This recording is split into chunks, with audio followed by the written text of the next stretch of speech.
Untuk membalas dendam pada wanita itu, dia sengaja menabrakkan diri ke konglomerat saat lewat. Lalu, dia menghitung waktu dengan pas untuk menjatuhkan gelang yang sudah disiapkan ke lantai. Setelah itu, dia menarik suaminya masuk ke ruang ganti, sengaja meninggalkan celah pintu, lalu dengan cepat memanfaatkan saat suaminya masih linglung. Dia melepaskan mantel yang dikenakannya. Karena tarian tango terlalu panas, dia sudah tak sanggup menahan diri lagi. Keduanya bercinta di ruang tertutup itu.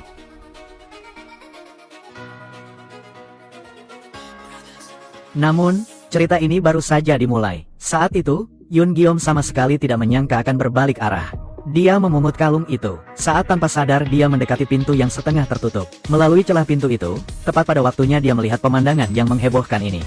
Pria itu terpaku di tempat dengan wajah penuh kaget. Sementara itu, Lee Rael di balik pintu justru menatapnya, seolah bisa menembus jiwa, lalu menatap lurus ke arahnya. Itu bukan kepanikan seorang istri yang ketahuan basah, melainkan keyakinan seorang pemburu saat melihat mangsanya masuk perangkap. Tatapan itu seketika membawa pikirannya kembali ke upacara pembukaan barusan. Saat itu Lee Rael sedang menari di panggung. Ia juga memakai tatapan yang sama untuk menatapnya lekat-lekat. Ada yang bergosip di sebelah. Wanita itu juga adalah wali murid taman kanak-kanak. Begitu mendengarnya, istrinya Han Sora berkata dengan nada agak getir, "Oh, jadi wanita ini wali murid sekolah kita. Rendah sekali harga diri sekolah ini. Kenapa Anda bisa datang bersama wanita seperti itu? Benar-benar memalukan." Tetapi pikiran Yoon Geom sudah tidak lagi ada di sisi istrinya. Selepas acara, pasangan Yoon Geom, investor terbesar sekolah taman kanak-kanak itu, sedang menerima ucapan terima kasih dari kepala sekolah. Saat itu, Lee Rael menggandeng putrinya melangkah masuk dengan percaya diri dan anggun.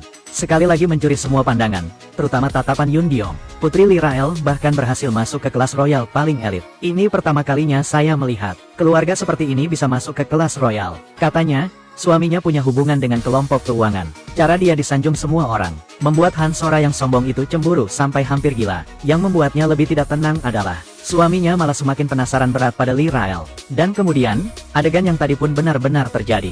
Tetapi Lee Rael tahu, agar mangsa benar-benar masuk perangkap, dia masih harus melangkah lebih jauh. Tak lama kemudian, berbekal aura anggun dan rekam jejaknya yang sempurna, dia berhasil menjadi guru tari bagi putri Yoon Geom. Ini pasti langkah paling penting untuk menyusup ke dalam keluarga musuh. Di kelas, dia merias diri dengan sangat natural, lalu perlahan mengangkat kepala dan menatap pria yang berjalan bersamanya. Tatapannya tegas, tetapi lembut, membuat lawannya merasa ada panas aneh yang sulit dijelaskan. Setelah kelas usai, keduanya pindah ke ruang teh. Yoon Geom diam-diam menilai wanita ini dengan serius, berusaha mencari tahu mengapa dirinya punya begitu banyak pikiran tak pantas tentangnya. Padahal, di kepalanya hanya ada bayangan yang dilihat lewat celah pintu. Bahkan sampai hayalan yang gelap dan liar. Kalau saat itu pria itu adalah dirinya sendiri, entah seberapa bagusnya. Nada bicaranya jadi jauh lebih lembut dari biasanya. Sampai-sampai dia sendiri pun tidak menyadarinya. Lee Rael tahu betul, ikan itu sudah kena kail. Sejak itu, Yoon Geom sepenuhnya jatuh. Tugas menjemput putrinya pulang yang biasanya diurus sekretaris, kini dia ambil alih sendiri. Setiap hari, dia selalu berharap bisa bertemu dengannya. Akhirnya, dia mendapat kesempatan yang sempurna lagi. Dia dengan hormat menyerahkan gelang yang sebelumnya dia temukan kepada Lee Rael. Wanita itu sengaja menyentuhkan gelang ke hadapannya, seolah tidak bisa dipakaikan, menciptakan suasana yang canggung dan menyedihkan. Melihat si cantik sedang kesulitan, bagaimana mungkin Yoon Geom melewatkan kesempatan untuk tampil gagah seperti ini? Dia bahkan tanpa banyak bicara langsung menawarkan bantuan.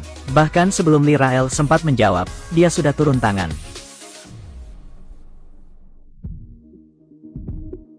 Saat ujung jarinya menyentuh kulit, rasa halus itu membuatnya serasa melayang. Setelah gelang itu terpasang dan mereka berpisah, di hati Yoon Geom muncul rasa kehilangan yang begitu besar. Ia kembali berhadapan dengan tatapan Lee Rael yang penuh maksud tersembunyi. Dia tahu dirinya sudah sepenuhnya terpikat. Untung saja, sopir sempat mengingatkannya akan posisinya. Dia berusaha tetap tenang. Setelah berpamitan sopan, dia kembali ke mobil. Melihat mobil itu melesat pergi, senyum profesional di wajah Lee Rael seketika lenyap. Yang tersisa hanyalah raut dingin dan teguh khas seorang pembalas dendam. Setelah bertahun-tahun bersembunyi dan bersiap, akhirnya langkah nyata mulai terlihat. Sejak saat itu, Yoon Geom setiap hari sengaja menyempatkan diri menjemput putrinya, dengan harapan bisa bertemu Lee Rael secara kebetulan. Di matanya, setiap hari dia tampak makin memesona dengan cara yang berbeda. Setiap busana selalu pas dan tepat mengenai selera estetikanya. Dia tidak tahu bahwa setiap pakaian yang dikenakan wanita itu, setiap aksesori dipilih dengan sangat cermat, sepenuhnya sesuai dengan selera dan kesukaannya. Di matanya, Lee Rael tampak jauh lebih memikat daripada istri resminya yang terhormat. Hubungan mereka pun cepat memanas di tengah kabut yang samar. Bahkan sempat saling berbagi soal musik. Anda kenal lagu ini? Sepertinya itu musik film dari sudah lama sekali. Di bawah arahan yang tampak seolah tak sengaja, tapi sebenarnya disengaja olehnya. Yun Giom yang cerdas dan cekatan entah sejak kapan sudah merangkul pinggangnya. Mengikuti irama dan langkah dansa, pria itu benar-benar hanyut. Pada saat yang sama, sang istri di rumah menyadari, suaminya belakangan ini sering menjemput anak perempuan mereka sendiri dan merasa ada yang aneh. Bagaimanapun, selama bertahun-tahun sekretaris memang yang menangani urusan seperti ini.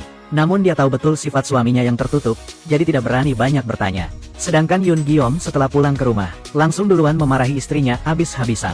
Menyalahkannya karena tidak menjalankan tugas sebagai seorang ibu dengan baik, dan tidak merawat putri mereka dengan sepenuh hati. Tembakan ini sekali kena dua sasaran. Baru saja lolos dari kecurigaan sang istri, malah membuatnya sepenuhnya memusatkan perhatian pada putri mereka. Jadi dia tidak lagi berani ikut campur dalam kehidupan sehari-hari pria itu. Setelah itu, pria itu diam-diam kabur ke ruang minum teh untuk menenggak minuman keras. Saat itu, pikirannya hanya dipenuhi Lee Rael. Tatapan penuh gairah itu, gerakan dansa yang anggun, dan sentuhan-sentuhan lembut. Begitu alkohol masuk, hasratnya pun memuncak dan seluruh tubuhnya terasa panas tak tertahankan. Akhirnya dia tak sanggup lagi menahan diri. Tanpa sepatah kata pun, dia menerobos masuk ke kamar istrinya, dan membanting sang istri yang sudah lama tidur sendiri ke dinding.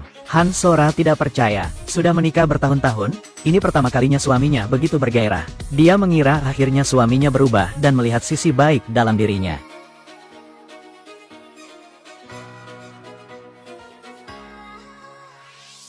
Sayang,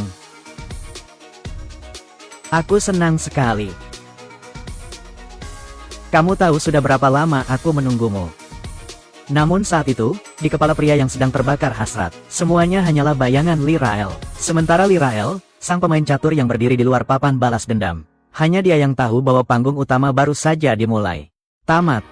Terima kasih sudah menonton dan sampai jumpa lagi.